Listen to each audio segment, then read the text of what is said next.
Bwana Yesu asifiwe. Kwa majina yangu naitwa Emelia Mguruka. Mimi ni mwalimu wa watoto kutoka katika kanisa la EAGT Bonde la Baraka Mazimbu Morogoro.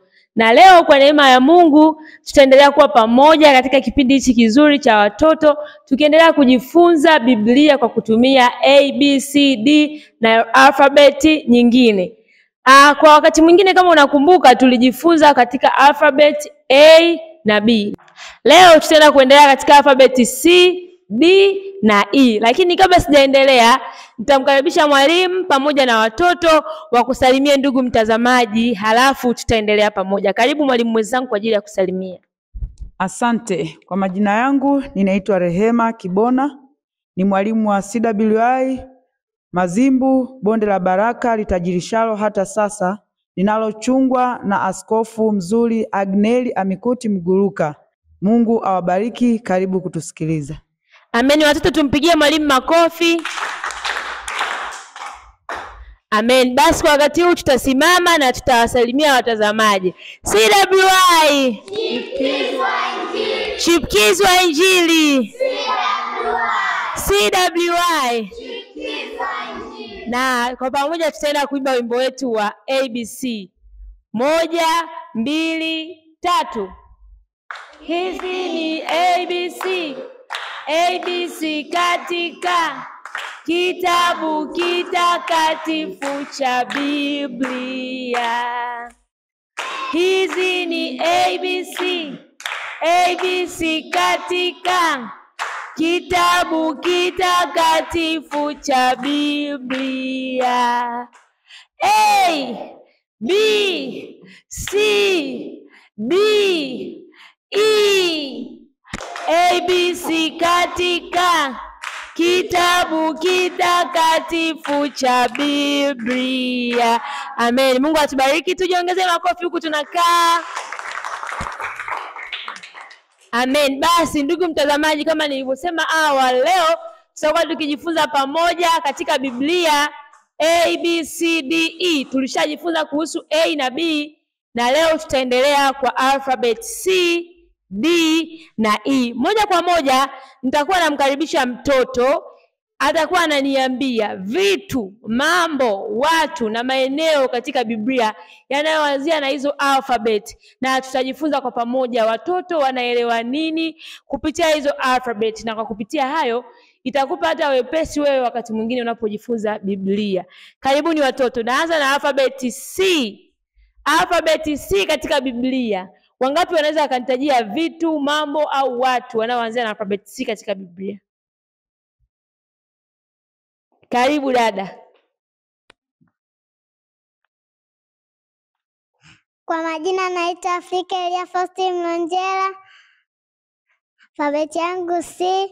Neno la kwanza chachu. Chachu katika Biblia. Katika Biblia sikukuu ya mkate isiyotiwa chachu. Mpigie makofi. Neno lingine. Neno cheza.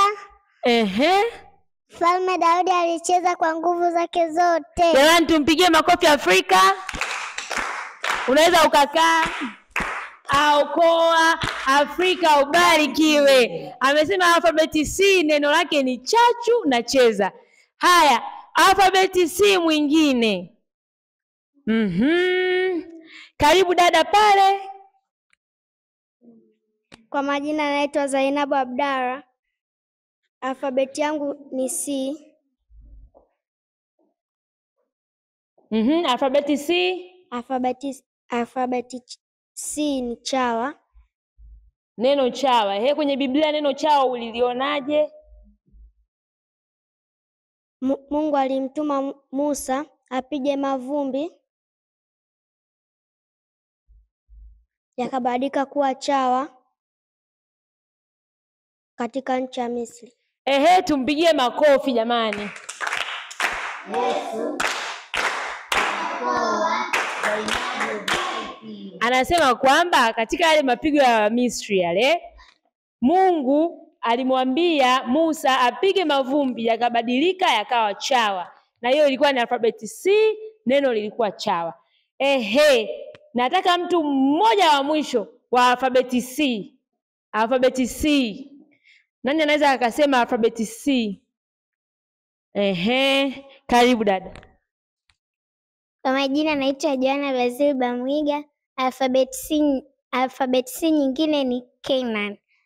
Nitakwenda kuielezea Canaan kwa Kiingereza. Karibu. God promised the land of Canaan to Abraham. Genesis chapter 12 verse 1 to 7. The promise repeated to Isaac and Jacob.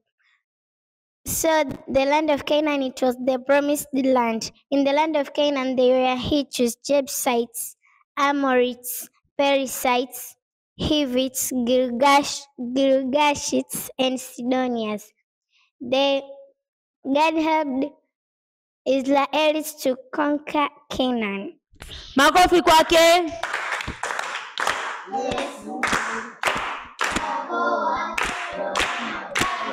Hiyo ilikuwa ni alfabeti C na ameielezea nchi ya Kanaani kwa Kiingereza, ambayo anasema kwamba ilikuwa ni nchi ya ahadi. Nchi ambayo ilikuwa inakaliwa na Wahivi, Wayebusi na wengine wengi ambao wamewataja. Tuongeze makofi kwa ajili yake.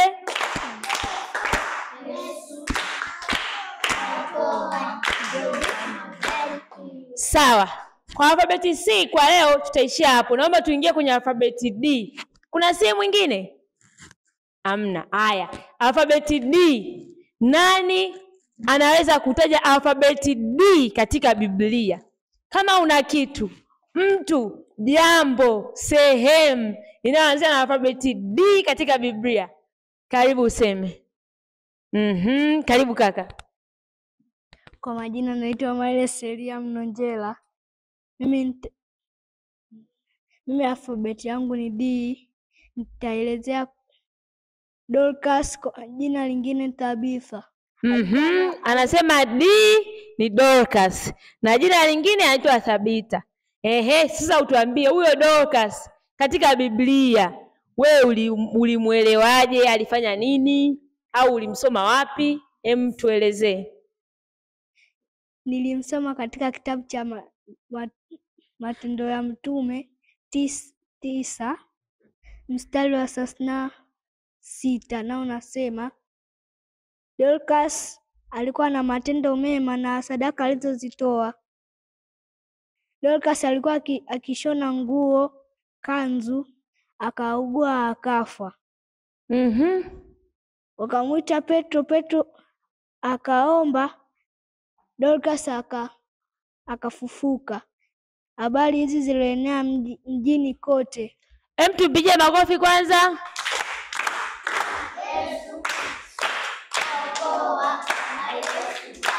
Safi, unaweza ukakaa. Alfabeti D mwingine. Alfabeti D. Karibu.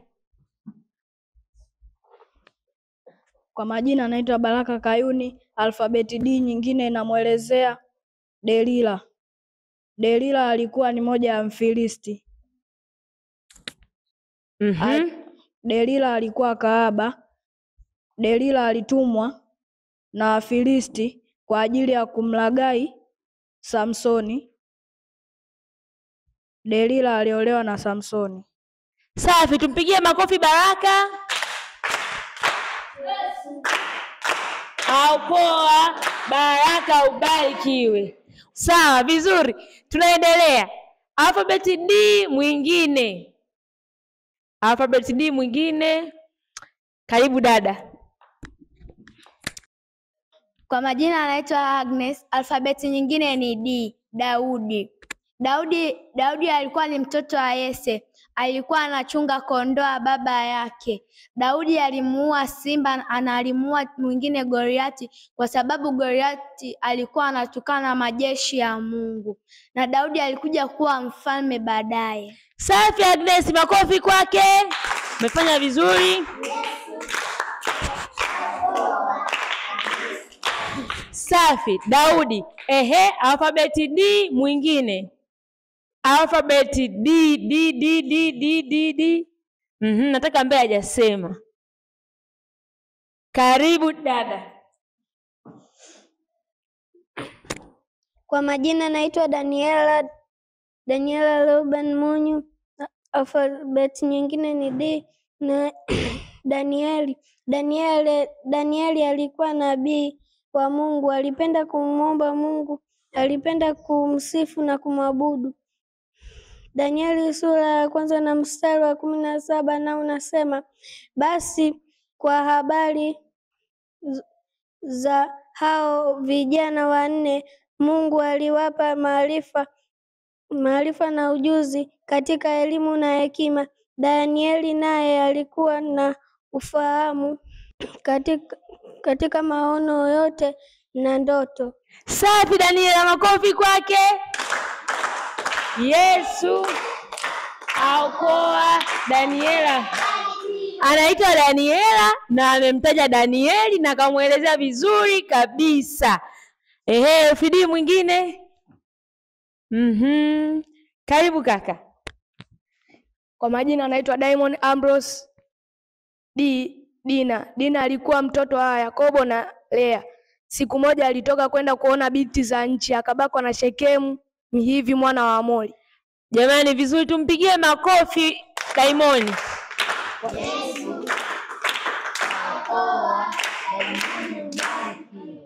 Amen. Basi kwa wakati huu nitamkaribisha mwalimu mwenzangu kwa ajili ya kuendelea na alfabeti D lakini pia na alfabeti E. Karibu mwalimu.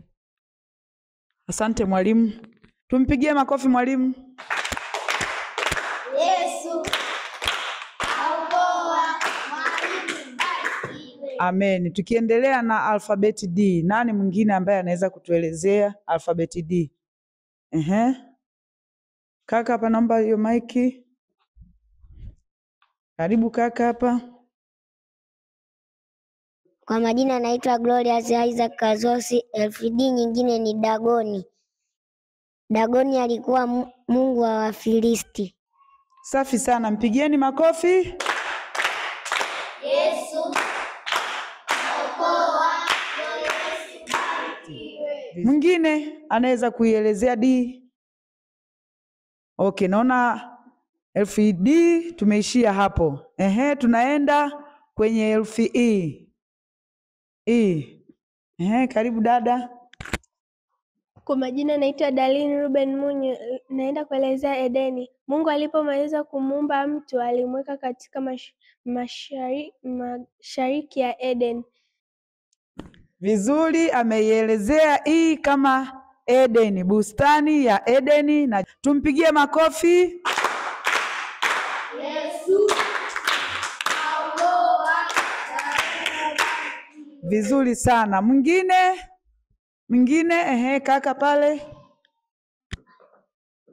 Kwa majina anaitwa Diamond Ambrose. Herufi E, Emau. Emau ni mji uliokopo mbali na Yerusalemu. Kulikuwapo na watu wawili waliokopo wanaongelea habari za kufufuka kwa Yesu. Yesu aliwatokea na akauliza, mnaongelea nini? Wakamwambia, kani wewe ni mgeni katika huu mji? Huku kumetokea Yesu amefufuka.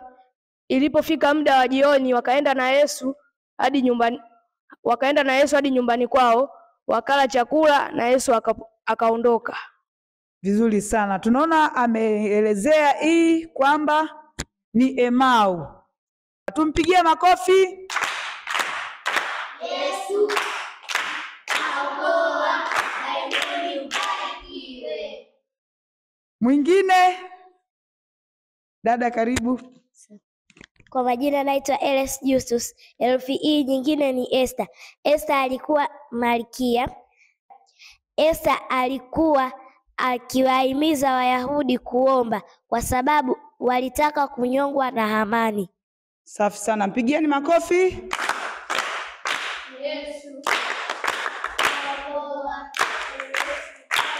Tunaona ameielezea LFE ambayo ni Esther.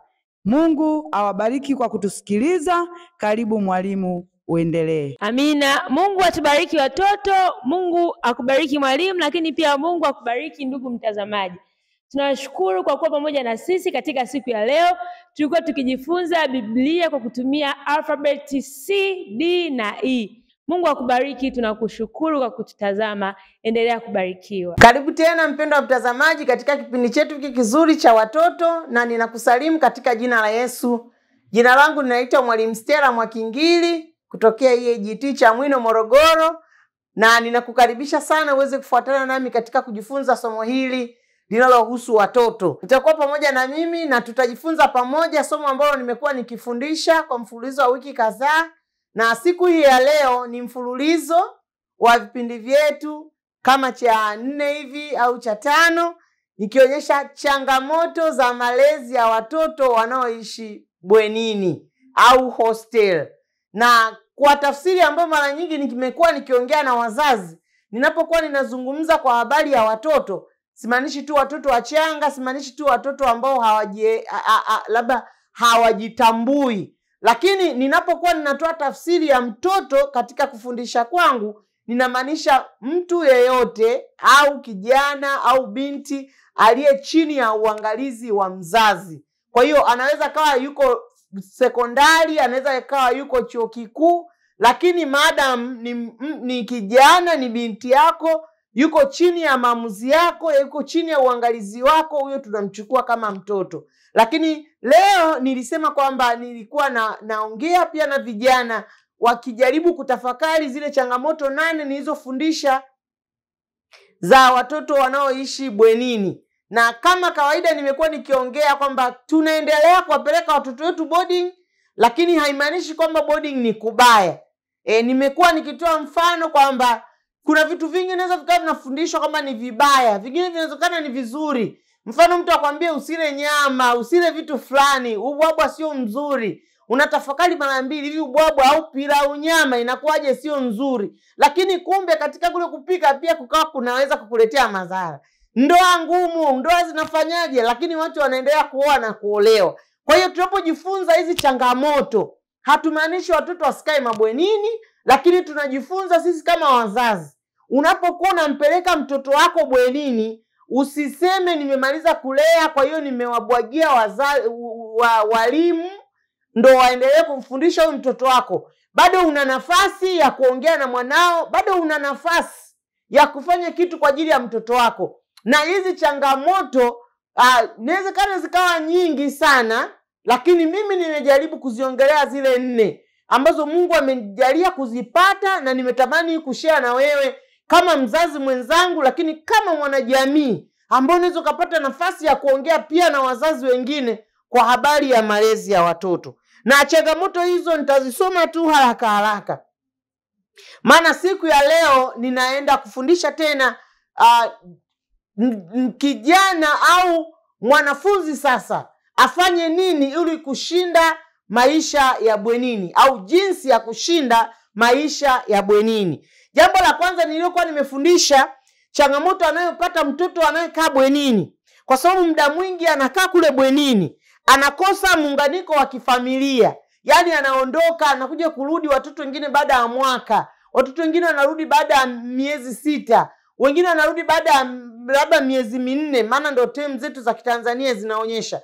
Kama yupo karibu anaweza kawa anarudi hata labda wakati wa Pasaka, lakini kwa wazazi ambao wako mbali, umeshapeleka mtoto boarding, huko Mtwara mtoto anasoma Moshi, ni mara chache sana huyo mtoto kurudi nyumbani wakati wa likizo. Kwa hiyo wakati nilipokuwa nafundisha umuhimu wa mzazi kukaa na mtoto wake, ndipo hapo tunapoiona hii changamoto. Na hasa nilipokuwa nafundisha malezi ya watoto kulingana na umri wao, watoto kuanzia miaka 4, 6 mpaka 8, 10, 18, 17, lakini hasa tukichukulia wa 6 mpaka 10, wananasa vitu vingi sana kwenye vichwa vyao. Jaribu kufikiria mtoto wa la kwanza mpaka la 7. Na nimekuwa nikiongea mara nyingi, usimpeleke mtoto wako bwenini kukaa huko kama na umri mdogo. Ndio maana angalau tunaona hata serikali inaona angalau mtoto anaweza kaenda form 1 amejitambua kidogo. Lakini unampeleka mtoto wa chekechea bwenini, wakati huo wewe mwenyewe mzazi haujawekeza kitu chochote ndani. Maana kipindi kilichopita nilikuwa nafundisha namna ambavyo unatakiwa mzazi kufanya ili kufanya vema kwa mtoto wako huyo aliyoko bwenini. La sivyo atakusahau. Na nimepigiwa simu na wazazi wengi wakionyesha namna ambavyo watoto wao baada ya kukaa huko kwa watu, mioyo yao imechukuliwa, ikiwa ni moja ya changamoto. Kwa hiyo wanakosa ule muunganiko wa kifamilia. Muda mwingi hayupo na familia yake, na wala hakai pamoja na wale ndugu zake wengine, hawajui shangazi zake, hawajui wajomba zake. Kwa hiyo anakuwa kama mgeni kila anapokuja likizo.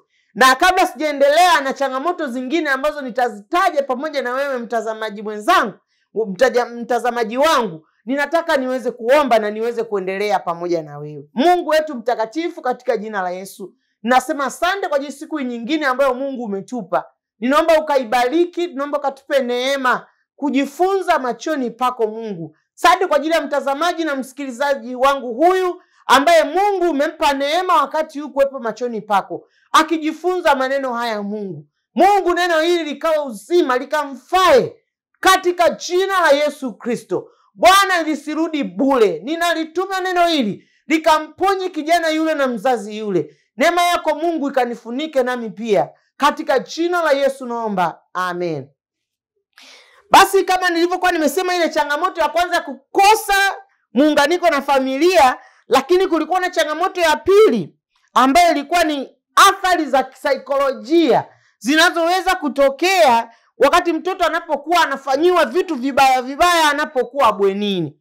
Anaweza kakosa upendo kwa sababu ya kupigwa sana na wenzake, au akapigwa na walimu, au akakosa pa kusemea. Unajua mtoto mara nyingi anapenda kusemelea, anapenda aseme hiki. Sasa inapotokea huyu mtoto hana hata pa kusemelea, ndio kwanza akienda kusemelea kesi inageuka yeye ndo anapigwa. Kwa hiyo baadhi ya watoto wameathirika kisaikolojia kwa kukaa bwenini, na wakati mwingine amekosa malazi bora, wakati mwingine hali chakula kile anachokitaka. Kwa hiyo inaweza kumtokea, nilikuwa naongea sema wazazi, wakati mwingine watoto wanakataa kabisa kurudi shuleni baada ya likizo. Usimpige, usimfosi. Kwa kweli Mungu atupe hekima. Kulea sio kitu rahisi. Hebu jaribu kuongea na mwanao, ni kwa nini hataki kurudi tena bwenini? Japo shule nyingi za bweni zina gharama kubwa, tunajua, kuliko za dei, na wazazi mmewekeza vya kutosha. Sasa asiende huko mtoto akapata tabu, akawa anashindwa hata kusoma vizuri. Kwa sababu ya nini?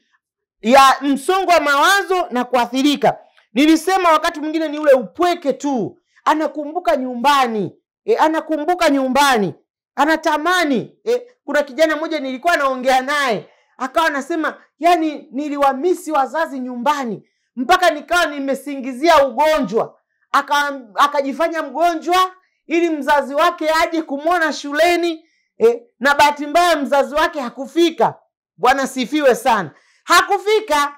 Kwa hiyo inaonyesha namna ambavyo yani mzazi angetokea, angejisikia vizuri na kuanza kufanya vizuri. Na ndio maana nilikuwa nawaambia wazazi, kama umepeleka mtoto wako bwenini na unaweza ukapata nafasi ya kwenda visiting day, kamtembelee. Kwanza wakati mwingine shule zingine hata hawataki mpeleke vitu. Yani kikuona tu, ukifika mkiongea na binti yako, mkiongea na kijana wako, atajisikia vizuri. Yani niamini mimi, atajisikia vizuri. Utampa tena njia nyingine ya kuendelea mbele. Jambo lingine ni kukosa, mfano anapokosa msaada wa kimasomo, anakuwa hafanyi vizuri, pia inaweza ikawa ni changamoto. Changamoto nyingine niliyoifundisha sana ni changamoto ya kiimani. Mtoto wako atakuwa na imani kulingana na shule uliyompeleka. Kwa hiyo wewe kama hutaki imani ya hiyo shule, hakikisha nyumbani unafundisha vya kutosha imani iliyo sahihi unayoitaka mwanao awe nayo. Lakini Mungu atusaidie. Wakati mwingine tumekuwa busy, tumekuwa na mambo mengi sana. Tumekuwa na huduma na vitu vingi sana ambavyo vimetutoa katika malezi ya watoto. Tunamhitaji Mungu atusaidie. Watoto wetu ni furaha yetu, na tuwe na muda nao wa kuongea. Kwa hiyo changamoto ya kiimani. Changamoto ya 4 nilifundisha ni changamoto ya kitabia. Changamoto ya kitabia ni kubwa sana bwenini na hostel. Unajua tabia mbalimbali zinajengwa na namna mtu anavyozoea. Yaani mazoea yale ndio yanayotengeneza tabia fulani. Kwa hiyo inategemeana sana amempata rafiki wa aina gani huko bwenini, ambaye atamsaidia kumuongoza katika njia inayopasa. kama atapata marafiki ambao ni wabaya, wanaompeleka katika njia isiyofaa, uwe na uhakika kabisa mwanao atafuata vile, sijui tuseme mobu, sijui mkumbo, atakuwa kama rafiki zake. Unakumbuka nilipokuwa nafundisha kuhusiana na umri wa watoto, malezi kulingana na umri wa watoto. Ngoja nikusomee hapa kidogo. Kuna watoto walioko tumboni, nilifundisha watoto walioko tumboni wakoje. Alafu nikafundisha mtoto wa siku moja mpaka miaka 5. Watoto wa miaka 6 mpaka 10. Sasa wewe jaribu kuangalia wakwako umempeleka na umri gani. Lakini hawa watoto hasa niliofundisha kwa undani ni watoto wa miaka 17, miaka 11 mpaka 17. Nilisema huu ni umri wa makuzi. Ni umri wa balehe. Mzazi ni lazima aongee na mwanae kuhusiana na makuzi na kuhusiana na balehe. Mungu atusaidie. Mwalimu wa kwanza wa makuzi na balehe anatakiwa awe ni mzazi wake. Lakini bahati mbaya mtoto anaondoka nyumbani tangu darasa la 4 yuko bwenini. Mpaka mabadiliko yanamkuta, hajui hata kitu kimoja anafanya nini baada ya hayo mabadiliko. Anachokuja kujifunza ni kutoka tu kwa marafiki zake, na yeye rafiki yake aliambiwa na rafiki yake, wakati rafiki yake aliambiwa na rafiki yake, alafu rafiki yake alitoa mtandaoni. Sasa ndio mtajua wanalishana matango poli au wanafundishana vitu sahihi. Ndio maana utakuta siku hizi kabinti kanaanza kupata siku zake anaumwa tumbo, unaambia tafuta mwanaume, tafuta mwanaume. Ukimpata huyo tumbo halitauma tena.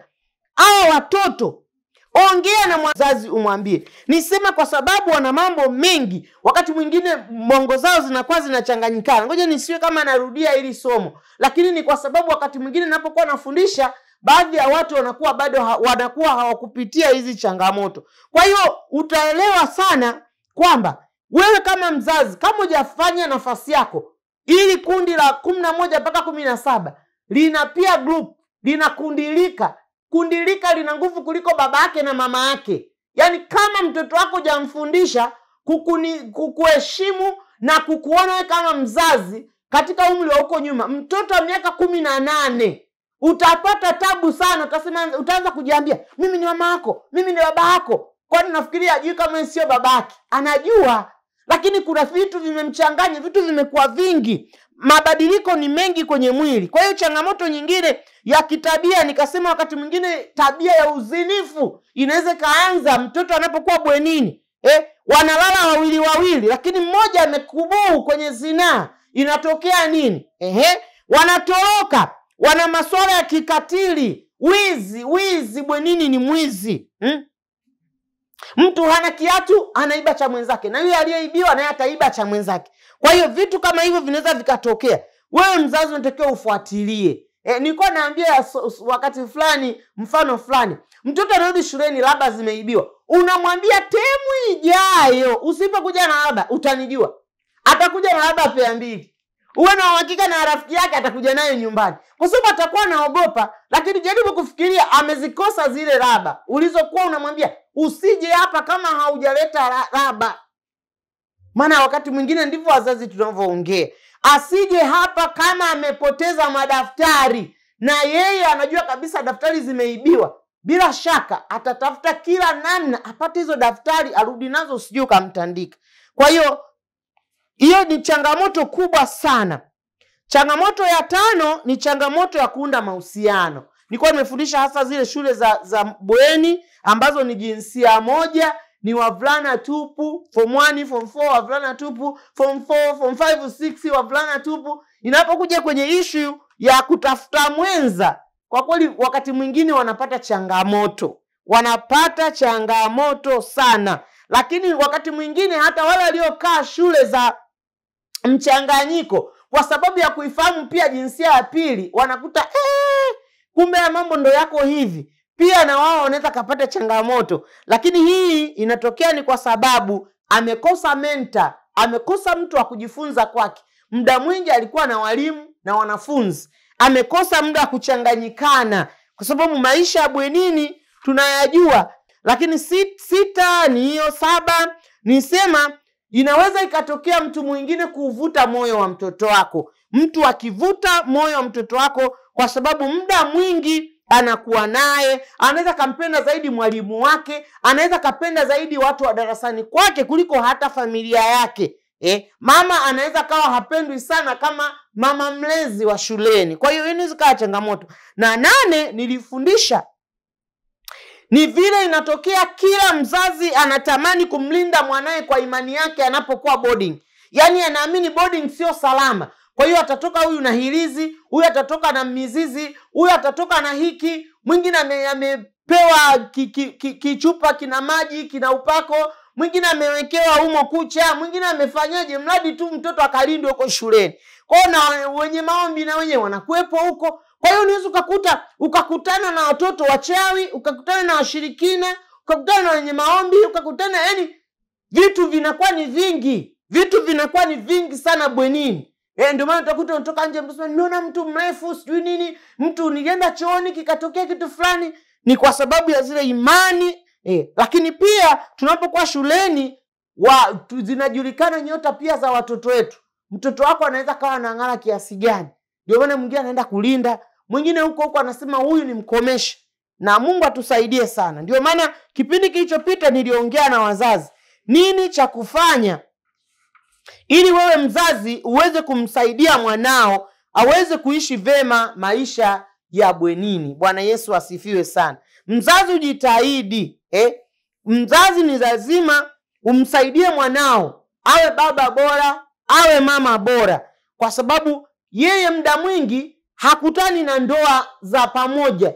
Kwa hiyo ndoa ya kwanza ya kujifunza ni ya baba yake na mama yake. Na pia ukosefu wa masomo muhimu kama stadi za maisha, kujitambua, kuwa bwenini inaweza kuwa ni changamoto ya mahusiano, inaweza kumletea pia na changamoto nyingine ambayo inawezekana hapa sijaisema. Bwana asifiwe sana. Lakini pia kipindi kilichopita pia niliongea na wazazi kwamba wekeza vya kutosha kwa watoto wako. Lakini pia kitu kingine nisema, yani hakikisha mmeshibana na mwanao, mfundishe vya kutosha, mpende kadri unavyoweza.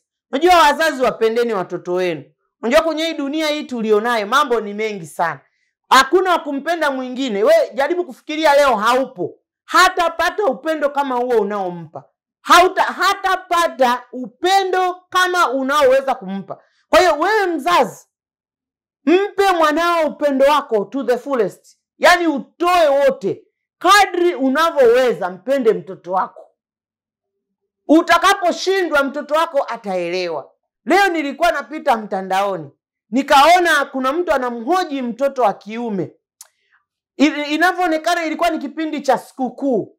Sasa ni karika kijana kanaonekana ni kama miaka 6 au 7. Nimempenda sana yule kijana. Anahojiwa miaka 6 7. Anaambiwa mbona wewe haujavaa nguo za sikukuu? Anasema unajua mama yangu mimi ana watoto 7. Kama mamangu akiwanunulia dada zangu nguo, mimi nitajisikia vizuri tu. Kwa sababu kwanza mimi ni mtoto wa kiume. Mambo ya kuvaa nguo za sikukuu, mtoto wa kiume, alafu nianze kulalamika, mimi nadhani haitakuwa poa. Sitaki kumpa mamangu stress. Anasema sitaki mamangu akakope kikoba. Anataja hadi nini sijui ama kampuni ya kukopa. Anasema wasije wakapita hao na gari mamangu wakakopa labda shilingi 50,000 eti aninunulie mimi. Akasema kwa hiyo hautajisikia vizuri. Akasema ndio. Unajua nakuleta kwenye pointi nyingine sasa. Yule anayemhoji akamuuliza hivi, sasa kwenda kutembea je? Akasema hapana, mimi naweza nikaamua tukukaa hapa nyumbani. Hata hivyo, mfano mtu amenikomalia ananiuliza nguo ya sikukuu iko wapi? Anasema nitamwambia nimeanguka kwenye mtalo. Kwa hiyo nguo yangu mama ameichukua ameenda kufua. Ila dada yangu yeye akuanguka kwenye mtalo aliruka. Kwa wale watoto wa kike watakuwa wenyewe na nguo mpya, mimi nitakuwa nimevaa kama hivi. Anamuuliza mwandishi, si itakuwa poa tu? Akasema kwa kweli itakuwa poa sana. Mtoto wa miaka 7. Miaka 7, miaka 8. Yaani yupo katikati hapo. Huyu mtoto hivi vitu havijatoka mawinguni. Lazima huyu mama anapowalea hawa watoto wake amewekeza kitu kwa mtoto wake wa kiume. Na kuna wakati nilikuwa nafundisha, wakati nafundisha hiki kitabu cha Dondoo ya Malezi ya Watoto, nilisema moja ya vitu ambavyo ni vya msingi. Nilifundisha wakati wa Dondoo za Malezi ya Watoto, nilisema mambo ya msingi ya kusisitiza. Nilifundisha mambo 11. Nilisema ni vizuri sana wazazi kuwafanya watoto wenu wa kiume kuwa wanaume, alafu na watoto wenu wa kike wawe wanawake. Wanasema tunawafanyaje? Wewe unafikiri haya ni maneno ya mwanaume? Yaani haya maneno anayoongea huyu kijana ni maneno ya kiume, kwamba pamoja na kwamba hajanunuliwa nguo ya sikukuu, lakini hajali na ala relax, na ni siku ya sikukuu amevaa nguo yake ya kawaida. Kwa hiyo tuwafanye watoto wetu wa kiume kuwa wanaume. Bwana sifiwe sana. Usipendelee ukamsahau mtoto wako wa kiume ukamfanya kuwa mwanamke. Na sisemi watoto wa kike ndo mwanunulie nguo, watoto wa kiume msiwanunulie. Lakini wakati mwingine unaweza ukatest hiki ninachokuambia. Vitu vya kiume wakati mwingine mtoto wa kiume afanye. Mimi naambia hata kama ni kubeba mizigo mizito, kama ni mzigo unatakiwa kubebwa mahali, na kuna watoto wa kiume na watoto wa kike, iache ile roho ya kiume, apambane anyanyue huo mzigo, wala hafi. Mungu amemfanya mwanaume kuwa strong kuliko mwanamke. Lakini ukiweka haki sawa, ukafikiri wote watabeba hilo roba la pumba, roba la mahindi, haitawezekana. Kwa hiyo ninajaribu kusema nini? Hivi vitu ndivyo wanavyovikosa. Huyu mtoto uliyempeleka bwenini, hivi vitu anavikosa. Kwa hiyo hata katoto kama kako day, kana faida zaidi, kana advantage zaidi ya kufundisha na mama yake. Lakini haimaanishi kwamba shule za day ndo za muhimu. Kwenye malezi na kukaa na wazazi, hawa watoto wako vizuri zaidi walioko day kuliko wale wanaokaa bwenini. Kwa sababu akirudi, nilikwambia kuna wazazi wengine watoto wanarudi mwezi wa 4, ni wakati wa Pasaka. Mzazi na wewe ndio unaondoka. Tuchukue sisi ambao unawezekana ni wahudumu, na wewe una huduma, una semina ya Pasaka. Kwa hiyo ikitokea ni wakati wa Disemba, una semina zako za Christmas. Kwa hiyo unapishana na mtoto wako, anapokuja wewe unaondoka. Unapata saa ngapi muda wa kujifunza? Unapata wa kujifunza kitu gani mwanao anapenda, kitu gani mwanao hapendi, kitu gani niweze kumsisitiza. Kwa hiyo ni lazima tuwasaidie watoto. Mpe upendo wako mzazi to the fullest. Nilisema wakati ambapo nilikuwa nafundisha hiki kitabu, nilisema kwamba unatakiwa kumlea mtoto wako mpaka anapokuwa peke yake. Anasema ana statement mfano kama hizi. Wanaweza kumwambia chota mchanga, anasema mamangu ananikataza. Unaweza kusema iba, anasema baba hataki. Wanasema hivi, mamangu na babangu hapa. Hapana, baba angekuepo hapa. Kwa nini unasema baba angekuepo? Ni kwa sababu wewe baba kuna vitu umetumbukiza kwa yule mtoto. Kwa nini anasema mamangu atanichapa nikichafuka? Anajua mama yake amemkataza kuchafuka. Wewe watoto wako wanakumbuka nini? Bwana sifiwe sana. Wewe watoto wako wanakumbuka nini? Nimeishi bwenini, nimeishi hostel. Yaani tuseme labda kuanzia form 1 mpaka chuo kikuu. Nilikuwa nakaa bwenini, waita tu bwenini, hata kama ni hostel is just bwenini. Tumeona maisha kule yalivyo. Na bila Mungu hauwezi. Bwana sifiwe sana. Bila Mungu hauwezi. Unamhitaji Mungu akusaidie. Bila Mungu hauwezi kabisa. Wakati nafundisha ile somo la kwanza kama kijana, ili uweze kushinda maisha ya bwenini, nimefundisha kipengele cha kwanza, lazima ushinde tamaa za mwili kwa kujilazimisha kabisa. Ni lazima uzishinde tamaa za mwili. Unazishindaje? Wewe unaweza kushinda tamaa. Nilisoma ile Warumi 12 mstari wa kwanza hadi wa pili. Nikasoma pia Wathesalonike wa kwanza sura ya 4 mstari wa 3 hadi wa 5. Jifunze kuuweza mwili. Uweze mwili. Bwana sifiwe sana. Uweze mwili. Nilisema hivi, chukulia tu labda haujaokoka au kuna namna nyingine. Mwili ukiukeep busy hauwaki tamaa. Unapokuwa idle, unaanza kumemorize vitu visivyofaa, ndipo ambapo unaanza kukumbuka magirlfriend wako na maboyfriend zako. Ndipo unaanza kukumbuka zinaa ya juzi. Lakini nataka nikwambie kitu kimoja. Zinaa ni mbaya. Na ndio maana nilifundisha wiki iliyopita, zinaa ni mbaya. Kwa mwanafunzi, mtu asikutie moyo. Zinaa ni chafu. Zinaa haifai. Wengi waliojiingiza kwenye zinaa hawajafika popote. Zinaa imesambaratisha familia. Baba na mama wanagombana, wewe umepata mimba shuleni. Mama anaonekana yeye ndo amehusika kwa wewe upate mimba. Na mama anaanza kufikiria anawezaje kuhusika kwenye kupata mimba mtoto wake. Ndoa za wazazi wenu mtazivunja kwa sababu ya zinaa. Na utulie. Utulie. Nilikwambia inawezekana wewe unafikiri watu wote wameshindwa na hiyo zinaa. Lakini ninakuhakikishia wapo walioshinda hiyo zinaa. Na inawezekana ukaishinda hiyo zinaa. Amua uwe na malengo yako. Jifunze kujitambua na kujielewa. Vijana wengi na mabinti wengi mpaka vyuo vikuu hawajitambui. Hawajielewi. Ni huyu kijana aliyetoka form 1 mpaka form 4. Akapata tena combination yake anaipenda hiyo sijui PCM, PCB, sijui HGR, sijui H gani. Ni kweli umeipata hiyo combination. Ni wakati gani? Hebu mzazi unajaribu kufikiria. Ni wakati gani mwanao anaanza kufikiria habari za zinaa?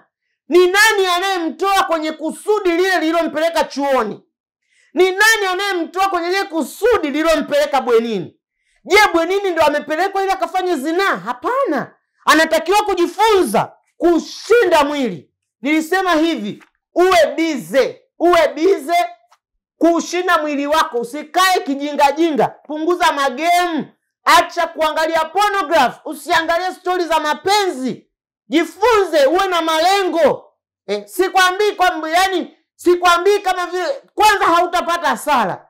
Ni wakati mfupi sana huwa kukaa shuleni ambao unahitajika wewe kufocus kwenye kitu kimoja. Hakunaga mpenda mapenzi aliyefanya vizuri. Mnajua kuna wengine wasema wengine sisi bado tuna akili sana. Sikiliza nikwambie. Hata kama una 100% za akili kuliko kama mwalimu wako au kuliko mwalimu wako, ukijiingiza kwenye mahusiano akili inashuka. Kumbe wewe ulitakiwa kupata division 1 ukaangukia 2.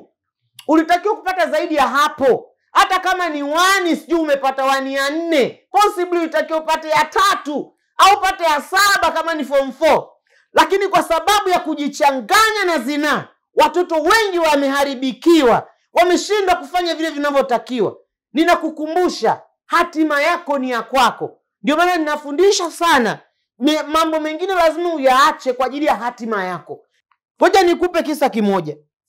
Kuna wakati iliwahi kutokea, sisi tulikuwa chuo, kulitokea mgomo wa vyuo nyakati fulani hivi za kule nyuma. Ndipo nilipokuwa nimejifunza. Ninamshukuru Mungu ambaye ameniokoa nikiwa kijana. Wakati wa ule mgomo, tulipofukuzwa chuo, wasio na boyfriend ndio tulipata tabu pale chuoni.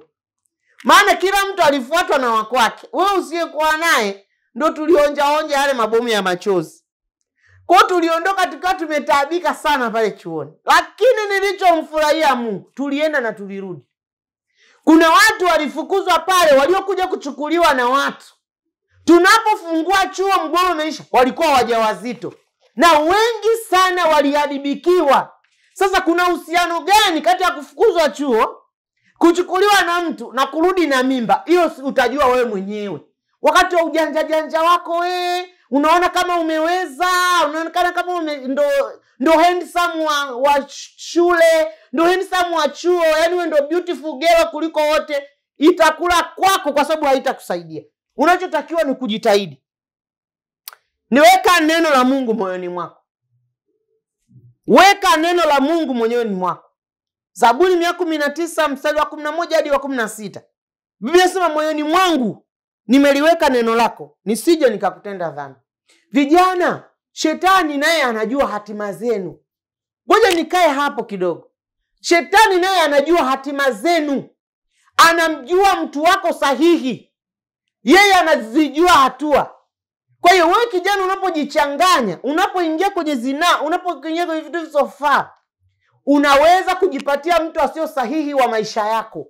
Kwa sababu unakuwa yani unaweza kuchukua mume wa mtu niseme.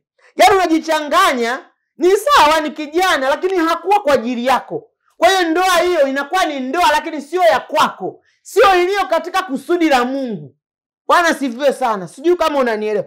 Ni sawa, umeolewa, lakini sio huyo ambao Mungu alikuwa amekuwekea. Kwa hiyo dunia na mambo yote yanapita na tamaa zake zinapita.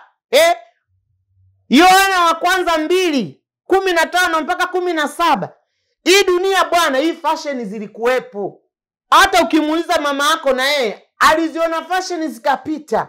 Hata sisi tunaongea na wewe, hata kama hatujaota mvi tukazeeka, tumepitia vitu vingine ambavyo vitakusaidia. Usiseme siwezi. Nataka nikwambie, amua kufanya. Amua kufanya. Na ukiamua kufanya utakuwa mshindi kuliko yule wa jana. Lakini pia leo nataka nifundishe kitu kingine. Jifunze kusamehe na kuachilia, huku ukichukuliana mazingira ya kwenu. Jifunze kusamehe na kuachilia, huku ukichukuliana na mazingira ya kwenu, ili kuepuka tamaa na uzinifu, ili kuepuka msongo wa mawazo, ili kuepuka wizi na nini. Moja, nimesema vaa unachoweza. Vaa unachoweza. Acha tamaa. Acha tamaa. Jua kuna wakati mwingine wazazi tunakuwa na vitu.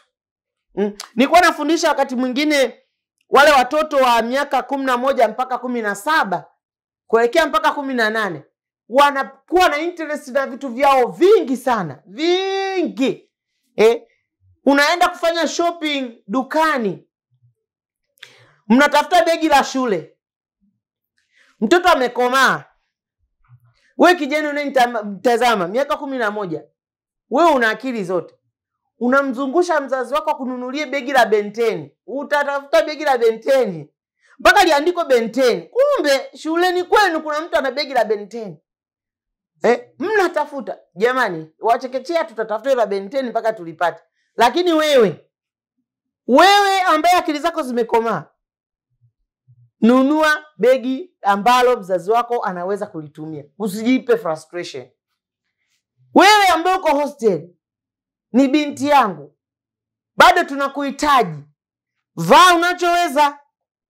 Kwa nini unalazimisha wewe ukafanye shopping kwenye malls, wakati kuna sehemu unaweza kununua kitu tena bei nafuu tu? Unataka kwenda Mlimani City, si uende Karume. Sina kwenye utapata nguo itakayo kusitiri. Utavaa vizuri, utapendeza. Kwa hiyo vaa unachoweza. Usiige mitindo ambayo sio. Unaweza ukasuka unachoweza. Sasa unaanza, nataka lesi wigi, nataka nini? Jamani, shilingi ngapi lesi wigi? 100,000. Hujatafuta mwanaume wa kukununulia. Kijana, tulia. Usinie makuu.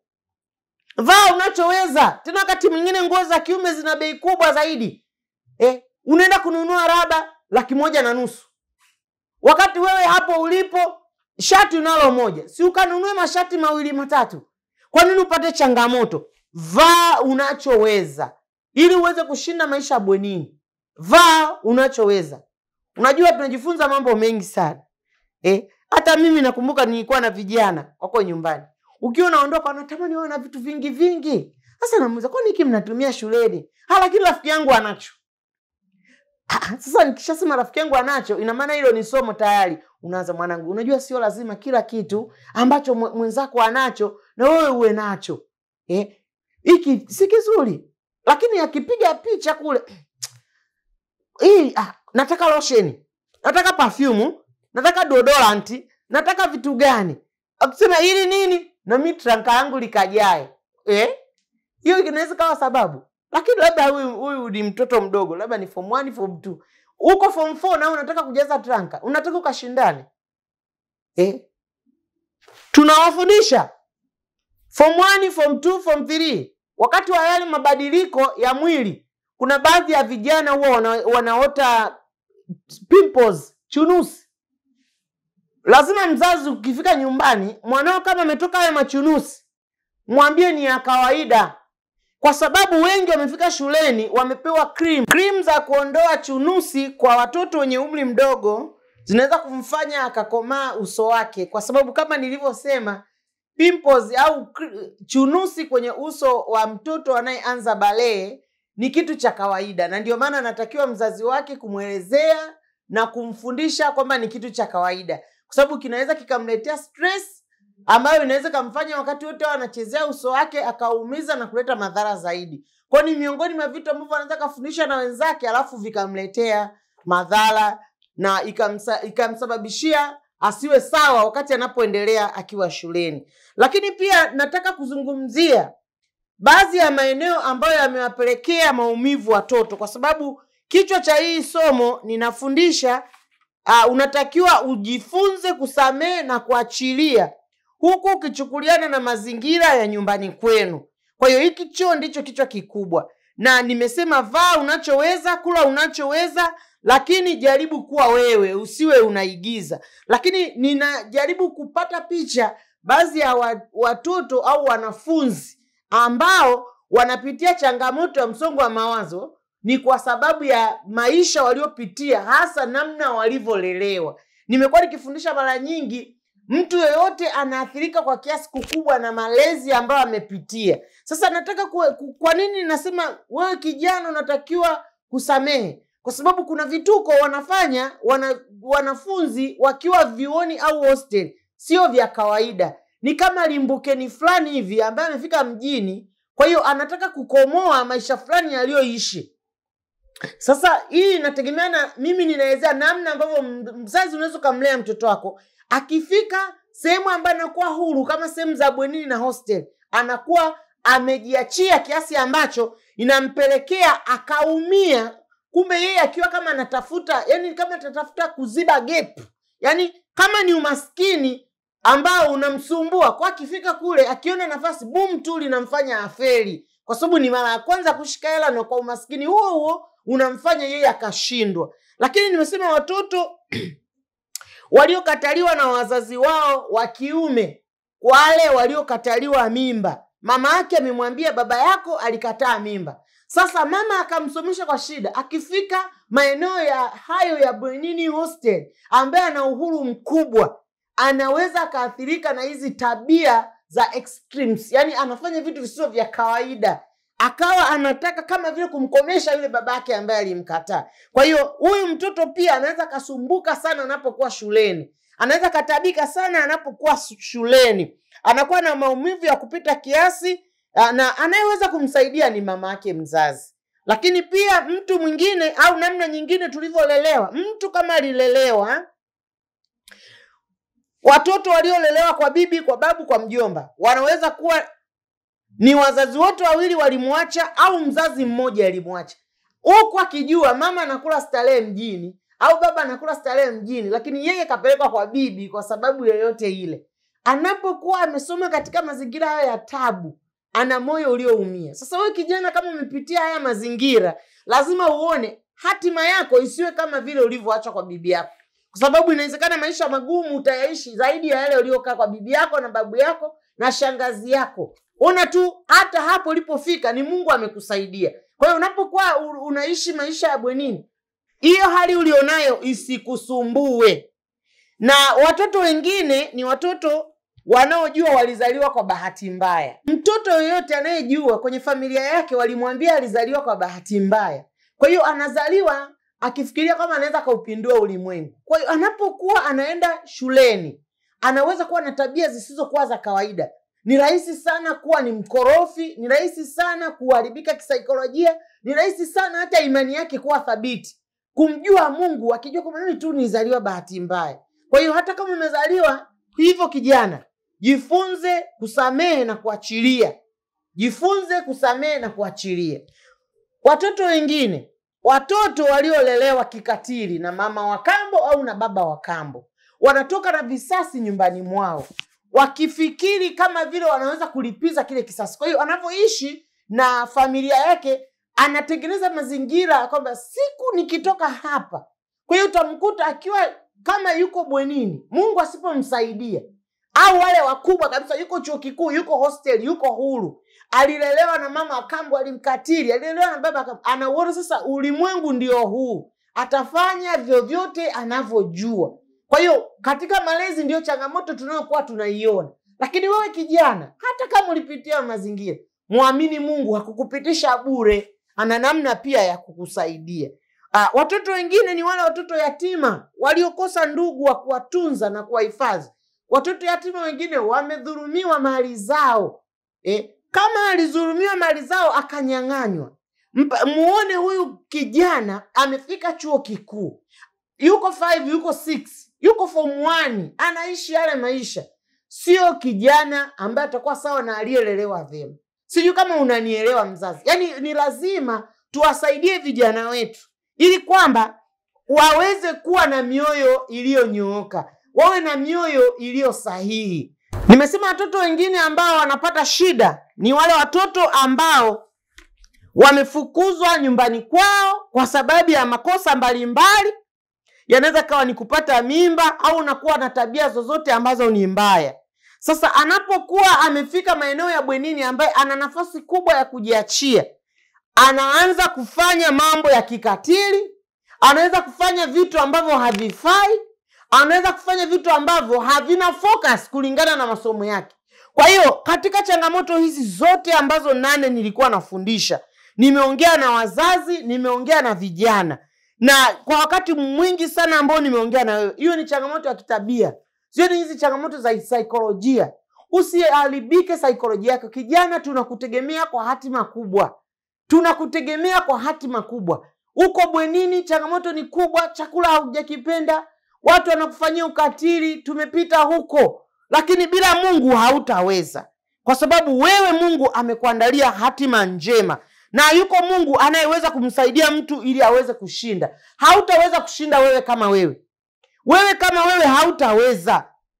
Ninachoweza tu kukukumbusha, ukisoma katika Ufunuo ile 12 mstari wa 8, roho ya uzinzi usipoiacha inakujengea roho au inakuletea au inakujengea ngome za roho chafu.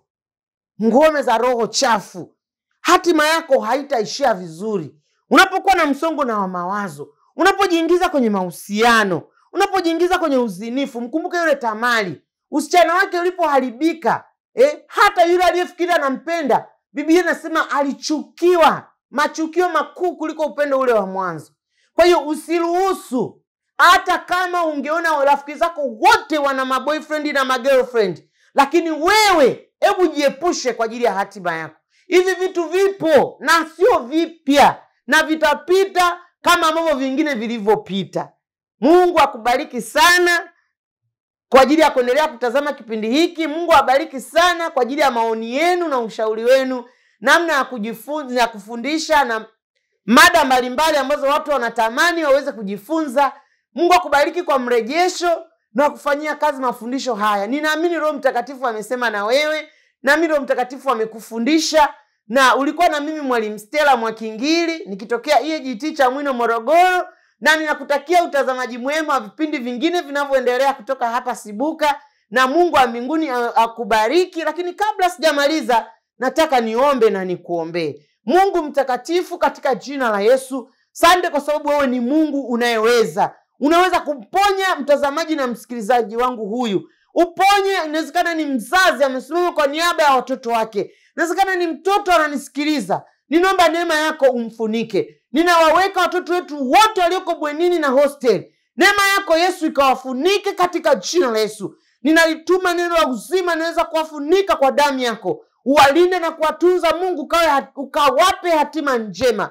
Waepushe na kila mitego ya yule mwovu. Mungu asipatwe na namna yoyote ya kishetani. Mkono wako Yesu siwapungukie, na neema yako Mungu ikawe pamoja nao. Ukawalinde na kuwafunika katika jina la Yesu. Baba, ninaomba na kushukuru. Amen. Basi Mungu akubariki. Tuonane kipindi kijacho. Amen.